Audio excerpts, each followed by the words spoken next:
સુરતમાં તથ્યકાંડ જેવો અકસ્માત. હોન્ડા સિટીના ચાલકે ફૂલ સ્પીડમાં રિંગ રોડની સાઈડમાં બેઠેલા 6 લોકોને ઉડાવ્યા. 2ના મોત, સગર્ભા સહિત 2 ગંભીર, 2ને ઈજા. સુરતમાં ગત મોડી રાત્રે 2 વાગ્યા આસપાસ મોટા વરાછા રિંગ રોડ વિસ્તારમાં ગમખ્વાર અકસ્માત થયો હતો. પૂર ઝડપે આવી રહેલી હોન્ડા સિટીના ચાલકે સ્ટીયરિંગ પરથી કાબુ ગુમાવતા 6 લોકોને ઉડાવ્યા હતા, જેમાં માસા ભાણેજનું મોત નીપજ્યું હતું અને 4ને ઈજા પહોંચતા સારવાર અર્થે હોસ્પિટલ ખસેડવામાં આવ્યા હતા, જેમાંથી 2ની હાલત ગંભીર છે.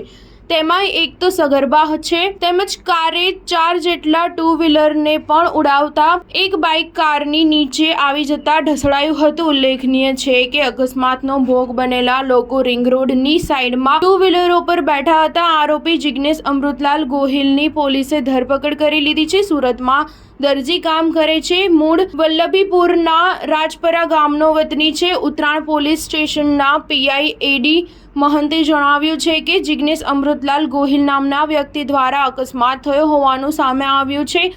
અમરોલીના સ્ટાર ગેલેક્સી છાપરાભાડા રોડ વરિયાવ વિસ્તારમાં રહે છે. પ્રાથમિક પૂછપરછ દરમિયાન તેમણે જણાવ્યું છે કે તેઓ પોતાના અમદાવાદના સંબંધી જે કેન્સરથી પીડિત છે તેમને અમદાવાદ સિવિલ હોસ્પિટલમાં ખબર અંતર પૂછીને પરત ફરી રહ્યા હતા. આ દરમિયાન તે સુરતના રિંગ રોડ વિસ્તારમાંથી પસાર થઈ રહ્યો હતો. આ દરમિયાન એકાએક જોકો આવી જતા સ્ટીયરિંગ પરથી કાબુ ગુમાવ્યો હતો અને તેના કારણે અકસ્માત થયો હતો. આ અકસ્માતમાં બચી ગયેલા અજય મિયાણીયાએ જણાવ્યું હતું કે અમારી એક બહેન ગામડેથી આવી હતી, એટલે અમે બધા ત્યાં બેસવા ગયા હતા. પરમ દિવસે અમારે પણ કામ હોવાથી ગામડે જવાનું હતું, આથી અમે બધા બેઠા હતા. અચાનક 100 કિલોમીટરની ઝડપે કાર આવી અને બધાને ઉડાડ્યા હતા.